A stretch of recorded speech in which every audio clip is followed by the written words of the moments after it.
Science hub foundation পরিচালিত science hub academy এবং divine excellence একাডেমির যৌথ উদ্যোগে মোটিভেশনাল প্রোগ্রাম হয়ে গেল সোমবার। দুই একাডেমির ছাত্রছাত্রী ও তাদের অভিভাবকদের নিয়ে এই মোটিভেশনাল প্রোগ্রাম অনুষ্ঠিত হয় মালদার ইংরেজবাজারের যদুপুর গাবগাছি এলাকায় সায়েন্স হাব একাডেমির বয়েজ হোস্টেলে।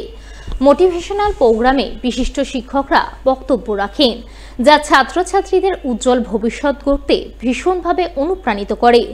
যদুপুর গাবগাছিতে অবস্থিত সায়েন্স হাব ফাউন্ডেশন পরিচালিত সায়েন্স হাব একাডেমির একাদশ এবং দ্বাদশ শ্রেণীর বিজ্ঞান বিভাগের ছাত্রছাত্রীদের নিটের কোচিং দেওয়া হয় এবং এবছর থেকে চালু হয়েছে কলা বিভাগের একাদশ এবং দ্বাদশ শ্রেণীর ছাত্রছাত্রীদের জন্য ডিভাইন এক্সিলেন্স একাডেমি। সেখানে কলা বিভাগের ছাত্রছাত্রীদের WBCS, SSC, PSC, WPB, rail ইত্যাদি বিষয়ে বিশেষ কোচিংয়ের ব্যবস্থা রয়েছে। আমাদের সায়েন্স হাব একাডেমি এবছর নতুন একটা উদ্যোগ নিয়েছে, সেটা হচ্ছে ডিভাইন এক্সেলেন্স একাডেমি।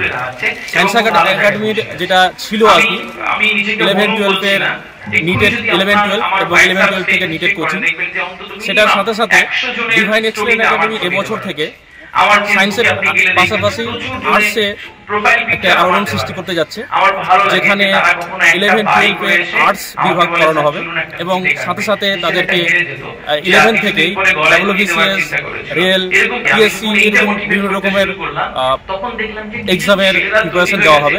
আমাদের এখানে যে সমস্ত ছেলেমেয়েরা আছে তারা ক্লাস 11 থেকেই বোর্ডের যে পড়াশোনা তা সেটার সাথে সাথেই আমরা নিটের কোচিংটা দিয়ে থাকি। সমাজ সেবামূলক কাজে ব্রতী হলেন ভূতনিকে দুর্নীতিকে বাঁচাও গ্রুপের সদস্যরা।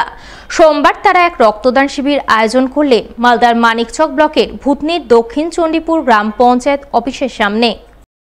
এদিনের এই রক্তদান শিবিরে উপস্থিত ছিলেন বিশিষ্ট সমাজসেবী বিশ্বজিৎ মণ্ডল, মোক্তাকিন আলম, দেবজ্যোতি সিনহা সহ অন্যান্যরা। এবারের ভয়াবহ বন্যায় ভূতনিতে যে সমস্ত মানুষ মারা গেছেন তাদের প্রতি শ্রদ্ধাঞ্জলি জানাতে এদিন এই রক্তদান শিবির আয়োজন করা হয়। শিবিরে ভূতনিকে দুর্নীতির হাত থেকে বাঁচাও গ্রুপের সদস্যদের অনেকেই রক্তদান করেন। সেই সঙ্গে ভূতনিকে দুর্নীতি থেকে বাঁচাতে গ্রুপের সকল সদস্য অঙ্গীকার গ্রহণ করেন বলে জানা গেছে। তারা যে ভূতনিকে দুর্নীতি থেকে বাঁচানোর জন্য যে লড়াই আন্দোলন ধারাবাহিকভাবে চালিয়ে যাচ্ছে, আজকে সেই সমস্ত সদস্যরা মানুষের প্রাণ বাঁচানোর উদ্যোগ গ্রহণ করেছে। এই উদ্যোগকে আমি কুর্নিশ জানাবো। কোন রাজনৈতিক দল, কোন সংগঠন, কোন ক্লাব এই রক্তদান শিবির ভূতনির মাটিতে আমার মনে হয় বিগত 10 বছর, 15 বছর, 20 বছরে হয়নি। অনেক বড় বড় শিল্পরথী মহারথীরা আছে, অনেক বড় বড় নেতা মন্ত্রীরা রয়েছে, অনেক বড় বড় বিভিন্ন রকম লোকজন রয়েছে, কিন্তু রক্তদান শিবির করা চারটিখানির ব্যাপার নয়। তাদের বুকের মধ্যে ব্যথা রয়েছে, আপনাদের প্রতি তাদের চিন্তা ভাবনা রয়েছে, আপনাদের প্রতি দরদ রয়েছে। নিজের জীবনকে ঝুঁকি দিয়ে আজকে তারা লড়াই করছে সাধারণ মানুষের হক, সাধারণ মানুষের পাওনা যাতে তারা পায় তার জন্য তারা লড়াই করছে। আমি বলবো দক্ষিণ চণ্ডীপুরবাসীকে, ভূতনিবাসীকে তাদের পাশে, এই সমস্ত ছেলেদের পাশে দাঁড়াতে হবে, এক জায়গায় দাঁড়াতে হবে, অন্যায়ের প্রতিবাদে দাঁড়াতে হবে, আন্দোলনের প্রতিবাদে দাঁড়াতে হবে এবং যে সমস্ত সমাজ বিরোধী মানুষরা আজকে ভূতনিকে ছিন্ন ভিন্ন করছে তাদের বিরুদ্ধে লড়াই করতে হবে, একজোট এক জায়গায় হতে। কোন দল কোন রকম কোনো কিছুকে মানা যাবে না।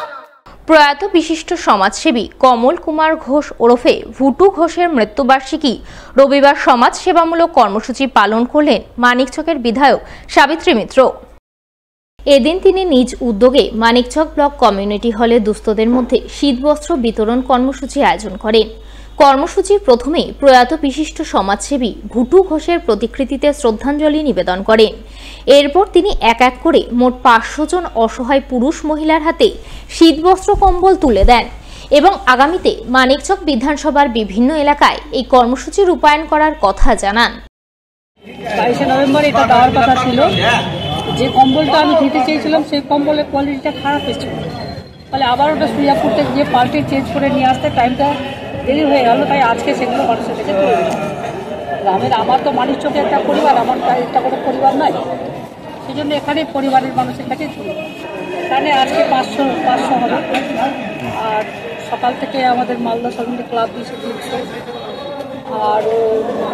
আরও 300-400 বাকি আছে কোন পারে আমাদের মিলতে সবাটা করতে হবে।